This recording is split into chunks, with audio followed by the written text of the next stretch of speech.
হামজা চৌধুরী, সামির সোম, জামাল ভুঁইয়া, জায়ান, তারেক কাজিদের মতো ফুটবলার থাকা সত্ত্বেও নেপালকে হারাতে পারেনি বাংলাদেশ। হামজা চৌধুরী ৩ মিনিটের ব্যবধানে জোড়া গোল করে বাংলাদেশকে এগিয়ে দিয়েছিল ২-১ গোলে। তবে সেই ম্যাচ বাংলাদেশ ড্র করেছে ২-২ গোলে। ফলে বাংলাদেশের বিরুদ্ধে টানা ৭ ম্যাচে অপরাজিত থাকার দৌড়ে টিকে রইল নেপাল। বাংলাদেশের জয় না পাওয়ার পেছনে রয়েছে এমন ৫টি পয়েন্ট নিয়ে আলোচনা করব আজকের ভিডিওতে। বাংলাদেশের জয় না পাওয়ার পেছনে বড় কারণ ছিল একাদশ নির্বাচনে হেড কোচ জাভিয়ার কাবরেরার অদূরদর্শিতা এবং রক্ষণশীল মনোভাব। পারফর্ম না করা সত্ত্বেও একাদশের জায়গায় পেয়েছিলেন সিনিয়র সোহেল রানা ও সাদউদ্দিন।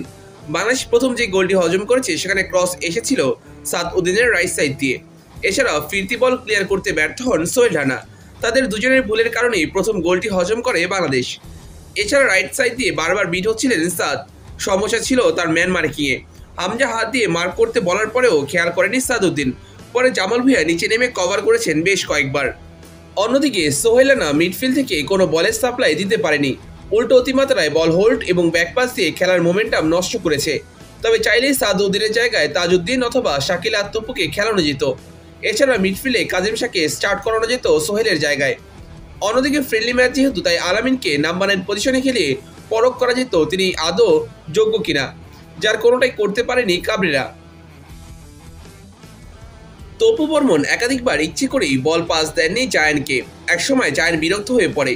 তপু বর্মন ইচ্ছাকৃতভাবে অধিকাংশ বল সাপ্লাই দিয়েছে রাইট উইং দিয়ে। আবার তপুর দেওয়া লং বলগুলো খুব একটা অ্যাকুরেট হচ্ছিল না। উল্টো লং বল খেলতে গিয়ে বারবার বল লুজ করে কাউন্টার অ্যাটাকের মুখে পড়েছে বাংলাদেশ, যা রক্ষণে চাপ বাড়িয়েছে।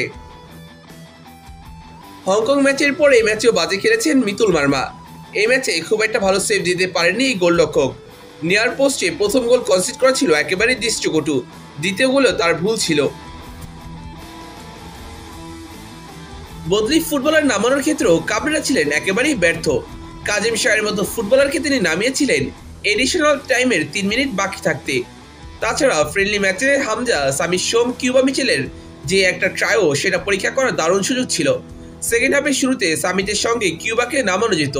তবে কাবরেরা কিউবাকে নামিয়েছিলেন ম্যাচের ৮০ মিনিটের পর। ফুটবলারদের মনোযোগের ঘাটতি লক্ষণীয়। হংকং ম্যাচের ৩০ সেকেন্ড বাকি থাকতে গোল হজম করেছিল বাংলাদেশ। ম্যাচের পর এক ইন্টারভিউতে জামাল বলেছিলেন, ফুটবলাররা শেষের দিকে ভেবেছিলেন খেলা শেষ হয়ে গিয়েছে, অর্থাৎ তারা মনোযোগী ছিলেন না। নেপাল ম্যাচেও শেষের দিকে অলসতা ছিল। নেপালের গোলদাতা ছিলেন আনমার্ক। এই সমস্যা দ্রুত সমাধান করতে হবে। আপনার কাছে কি মনে হয়, এই ম্যাচে জয় না পাওয়ার পেছনের মূল কারণ কি ছিল? জানান আপনার মূল্যবান মতামত আমাদের কমেন্ট বক্সে।